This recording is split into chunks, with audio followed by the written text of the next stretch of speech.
What up, what up, what up? This is Unconventional Thought, and I am Mr. Black. I am known as Mr. Black. That is correct.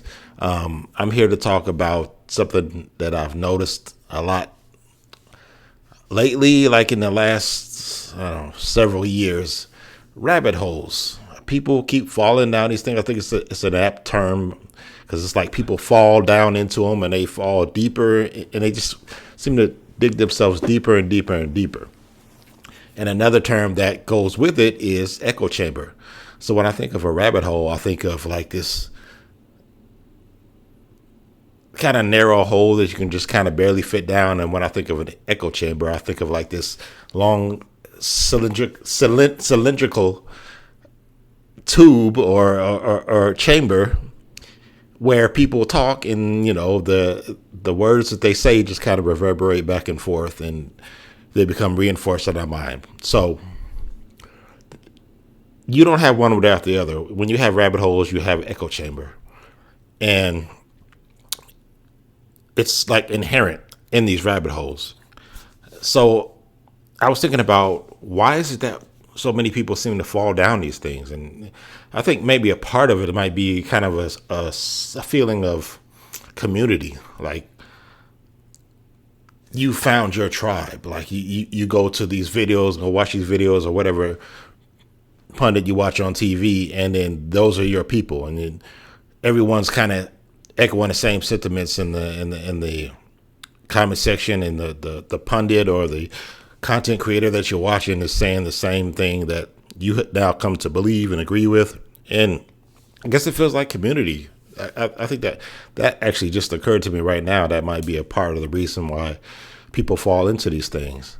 Well, what are some of the characteristics of these rabbit holes? One is that they all have gurus. That person that draws you in, like I said, online, you're gonna have content creators, influencers. On TV, you're gonna have like whoever it is, some kind of host or pundit that's kind of saying what it is that you like to hear, you want to hear. These are the people that kind of draw us in. And then people who really dig themselves down in one of these rabbit holes, after a while, they become so, they've learned the script backwards and forwards, so they can recite it. Then they become one of these pundits, or a lot of times they become grifters. But there are always gurus. That's one of the characteristics that I notice, and without them, we probably wouldn't have these rabbit holes because there's no one to pull you in. Like I said, a lot of times it's almost like they're reciting a script. There's always certain talking points and phrases and words that they use, so much so that when you read a comment section or you listen to someone talk, you can see these words and phrases, and you can kind of identify what rabbit hole they've fallen down because they all say the same shit. Another big reason why I think these things are so popular and it's happening so much is, like, I had a video where I was talking about none of us really know what the hell we're doing out here in this life, on this planet. We don't really have an exact playbook to follow, but we do kind of have a playbook from our environment. This is where we get a lot, or the majority of our opinions, what is right, what is wrong, how you do things, how you don't do things. Do you tip? Do you listen to this kind of music? What kind of clothes do you wear? Most of this stuff comes from our environment. And most of the time we're thinking of this stuff. These are our own opinions, but I think it's important that we understand our own human nature. We're not thinking about most of this stuff. We don't really know what the hell we're doing. We learn from people who don't really know what the hell they're doing, and they learn from people before them. None of us really know shit.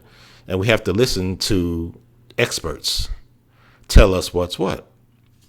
That could be scientists, political figures, our parents, gurus online, but we are going to often look for other people to lead and inform us because we don't really know what the hell we're doing. So I think a big part of it is when we start to hear this information, we start to feel smart, intelligent, informed, like we know something. And it could be like a rush. It's like, oh, I'm learning some stuff, and then that makes you want to dive in deeper and deeper because and sometimes you feel like you have this you in this exclusive club that has this special information that the rest of your brethren don't have. Like they're ignorant, but you are informed, and you can introduce this into a conversation real smooth. Like, well, did you know that for the moon landing they actually filmed it in a studio with blah blah blah. Doesn't even matter if it's true. We feel good with this so-called knowledge, and we'll label it truth and fact, and really we don't know what the hell we're talking about, but it makes us feel like we know something, and we want to spread it, and we want to interact with people who have the same belief, and there's that sense of community. So some of the examples of some of these rabbit holes would be things like the culture wars, and by culture wars I'm referring to things like the red pill, or politics, or gender wars, which would be red pill. An example of the red pill. Red pill was a group of loser males who fail socially, particularly with women, and they're looking for a way to say, it's not because I suck that I struggle with women, that I struggle socially, and I don't want other people to think that. So what can I tell them? That it's someone else's fault. So typically in these rabbit holes, particularly in the culture wars, ingrained in the culture wars is scapegoating. For whatever reason, I think a lot of times because people don't like to be accountable for themselves or their group. So when something is not the way they think it should be, it's finding a group to blame. And that's like what the red pill does with women. They make a million videos talking about how horrible women are. And the other side of gender wars, where you have, women who have maybe been burned by men, or they have some other motive, but they may talk a lot of bad things about men, and goes back and forth. And then you have like the political rabbit holes where people are encouraged, I think, by whoever the hell they is, whether you say it's the Illuminati or the billionaires or whoever it is you think the they is, the 1%. I do believe that there is a they. I don't claim to know who the they is, but I think they encourage us to put ourselves into these groups and kind of scapegoat the other group, so that we're looking at each other and not at them. So inherent in these culture wars is scapegoating. I think that's the underlying property of it. And then you have other examples of rabbit holes like conspiracy theories, like flat earth, and sovereign citizens is another one that I've been on. Like, I've been watching these videos where these people get like pulled over by the cops, so they're dealing with police officers, and they recite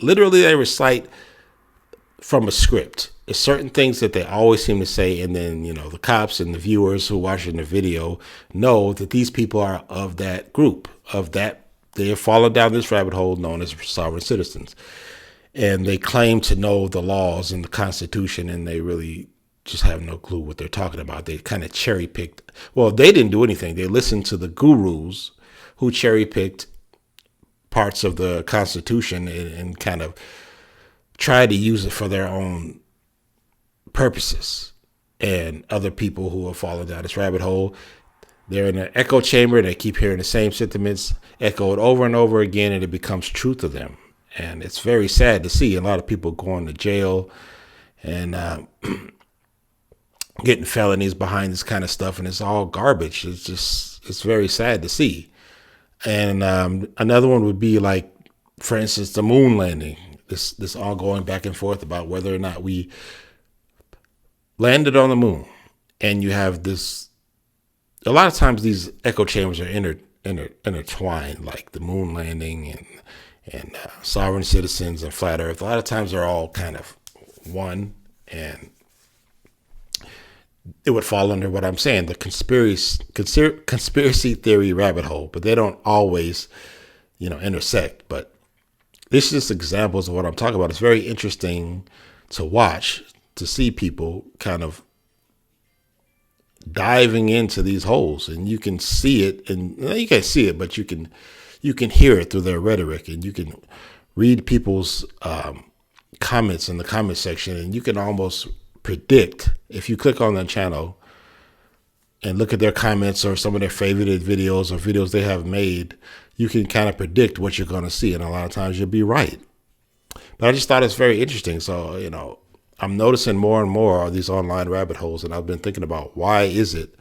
What's the psychology behind it? Why do we fall into them? And I think, like I said, we're looking for answers. And when someone seems to give us answers, or, tell us some things that we didn't know before, it can be intriguing, and it can make us feel like we're informed and that we have like a leg up on our other clueless brethren who don't know what the hell we're doing.